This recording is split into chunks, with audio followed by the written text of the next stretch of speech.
Okay, so in order to function, and this is important, guys, all networks must include one, a means of connecting the nodes on the network.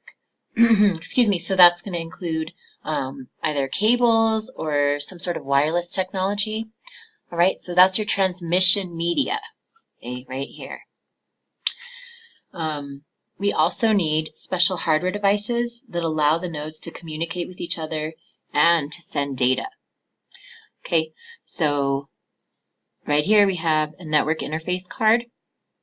Okay, you're going to find that inside each node. And we also have some sort of network navigation device, which is not used in every single network, but it's used in most networks that we use as far as like our home networks, things like that. So your router, all right? If you have dial-up, I admire your perseverance, first of all. No, I'm kidding. But then you're going to have a modem, right, separately. Okay, so that's also part of the special hardware. And finally, you need software right here that's going to allow the network to run. Okay, so 3 things. The transmission media, whether it's wired or wireless. Okay, a special hardware like your network interface card and a router. And then you also need software. So those are the 3 vital network components. And I love that question for the final exam. Hint, hint. Okay. Transmission media, what they do is establish a communications channel between the nodes on a network. So they can be either wired or wireless. Wired networks can use some of the following media. So we have UTP cables. Okay, so that's right here. That's your unshielded twisted pair cable. Okay, all that is twisted copper wires that are surrounded by this plastic jacket. Okay, we also have coaxial cables, so single copper wire surrounded by layers of plastic. It's right here. And finally, we have our fiber optic cables. Aren't those cool to look at? It's crazy to think that's inside there. And those fibers right here are either plastic or glass.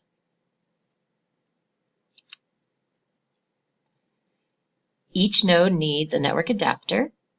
So an integrated network adapter is referred to as a network interface card. And by integrated, I just mean it's built into your device, whatever that device might be.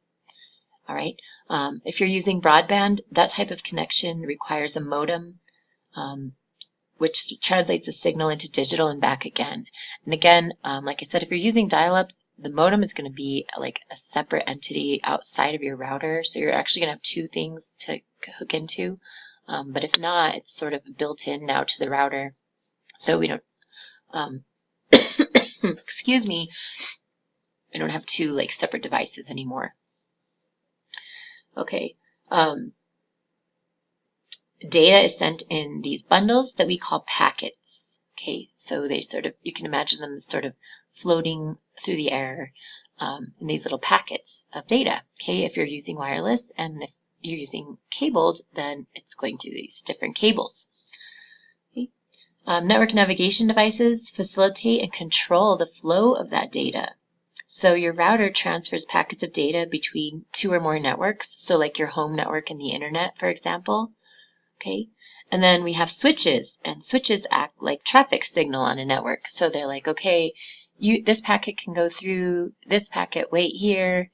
All right, now you can go. Okay, so just like a traffic signal is how switches work. Okay. And then we have Internet of Things, or IoT. You may hear it called. It's like a hot topic in the news all the time, at least in tech news. Okay. And really what that's defined as is the interconnection of uniquely identifiable embedded computing devices that transfer data over a network without requiring human-to-human or even human-to-computer interaction. And IoT can be its own class, like we just offered it actually a couple semesters ago. Internet of Things is massive. All right, so since our home networks are peer-to-peer networks, they need operating system software that supports peer-to-peer networking. Okay, so as opposed to peer-to-peer networks, though, the nodes on a client-server network do not communicate directly with one another. Okay, rather they communicate through a centralized server. So remember that picture I showed you a couple of slides back? Okay, if not, you can scroll back and look at it. Peer-to-peer, all the nodes on a peer-to-peer network are equal. Client-server, they are not equal. Okay, the server is like the boss. All right. Communicating through a server is definitely more efficient in a network that has a large number of nodes. But of course, it requires more complex software. So servers on client-server networks have specialized network operating system software installed, and that's NOS for short. One of the main reasons for setting up a network is to share an internet connection. Some businesses and large organizations have a dedicated connection to the internet, but other excuse me, I'm sorry, see, it never ends. But other businesses and homeowners actually purchase internet access from what we call ISPs, which are our internet service providers. And some of these might be specialized providers. Broadband is our preferred way of accessing the internet right now. But in some situations, you might need to use cellular, like a hotspot kind of thing, or dial-up access. Okay. So broadband is often referred to as high-speed internet. High speed, at least compared to dial-up. Okay, so when you look at the difference in speed, those you'll see, yes, broadband is indeed high-speed internet. Okay, the standard wired broadband technologies in most areas are cable, DSL, and fiber optic service. Okay. Satellite internet, that's mostly used in rural or mountain areas. Okay. So you can look here at the broadband types. We have cable, DSL, and fiber optic. DSL is digital subscriber line. Its transmission medium is the copper wire phone line, so we just saw that. Okay. The speed drops as distance from the main signal source increases. An average speed of 3.7 megabits per second with a maximum of 15 megabits per second. Cable uses coaxial cable, so similar to like cable TV wire. These cable connections are shared, so speed can drop during high usage periods. Okay. Average speeds of 10 megabits per second with a maximum speed of 30 megabits per second. So pretty good speeds. And then we have the most amazing fiber optic. Okay. Transmission medium, those pretty little cables with the strands of optically pure glass or plastic. Transmits data via light signals, which do not degrade over long distances. And the fiber optic has an average speed of 50 megabits per second with a maximum of 500 megabits per second. And that rate is also increasing.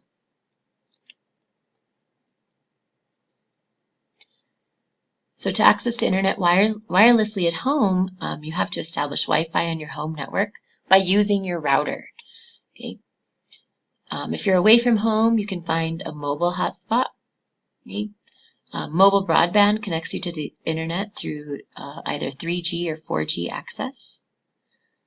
However, in order to do that, you have to have a wireless internet service provider. Okay, and our internet connectivity plans are known as data plans.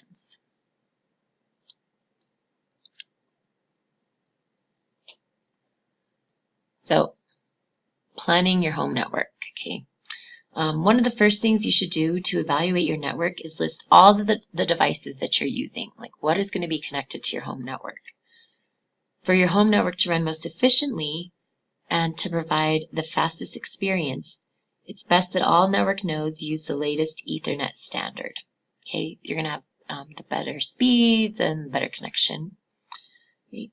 if your router is provided by your ISP and it's an older standard, then you should contact that ISP and demand that they provide you with a new router. Like, you want the newest, like, latest equipment, okay? Especially if you're like renting or buying this thing from your internet service provider. So make sure that that they sent you like the latest equipment. Okay. All routers that support the 802.11n standard, and then the newer standard, which is 802.11ac, those should all work with computers that are running Windows or Mac OS. Okay. However, Apple has designed these routers that are optimized for working with Apple computers. So you can purchase those, and they're optimized for your machine. Windows machines can also connect to an airport router. Okay, so it's actually a really good choice for households that are running both Mac OS and Windows. Okay. We also have an Airport Express router, and that can be used for home networks to support devices running iOS, Mac OS, and Windows. Okay. And then again, this good old switch is there, sort of acting like your traffic signal on the network.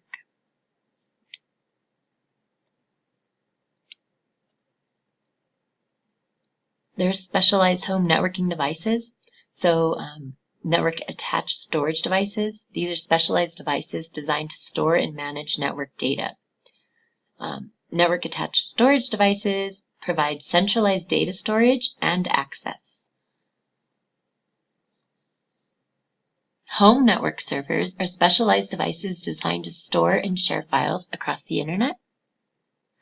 And then a network-ready device or internet-ready device can be directed connectly to a network through either a wired or a wireless connection. So the maximum range of 802.11n or 802.11ac wireless devices is around 350 feet. But as you go farther away from your router, you'll notice that the speed or the throughput is decreasing. Okay, you're going to have the strongest signal the closer you are to your router. So repositioning the node, like was in the same room, sometimes even just like a few inches from its original position, can actually affect communication between nodes. So be aware of that if you're moving around your router at home. There's also something called the wireless range extender. And what it is it's a device that amplifies your wireless signal to extend it to parts of your home that are experiencing like poor connectivity. Okay, so here's our signal. You can see it's just really strong right here. Going. Okay, starting to fade out a little bit. But they have their wireless range extender here, which gives a stronger signal so this person can sit outside. Okay. There's some various issues and methods for securing your wireless network. Use encryption and security protocols. You can change your network name or your SSID. You can disable the broadcast of your network name. You can change the default password. You can create a passphrase, and you can implement media access controls. Additional methods include limiting the signal range, applying firmware upgrades, disabling remote access, and keeping your router firmware up to date. Okay, these are all things that you should do, especially changing like the default name that your router comes with and the default password, okay, because that stuff is easily available to other people, and so that can allow your network to be hacked, and you don't want that. Any sort of illegal activity that occurs from your network, you are going to be blamed for, whether or not you were actually the person who committed the illegal acts. So this is something you can do if you haven't ever done it. Okay, you can type in the name of your ISP provider, search for your router IP address, type it in. You'll be asked for your network name and password. You enter that in, and then you can come in here and change all kinds of things. Like, it's really cool, and I definitely recommend that you do this. This is where you can change your SSID name, your network name. Okay. This is where you can change a password. You can set up parental controls. So all kinds of really great things. And that's the end of Chapter 7. Thank you.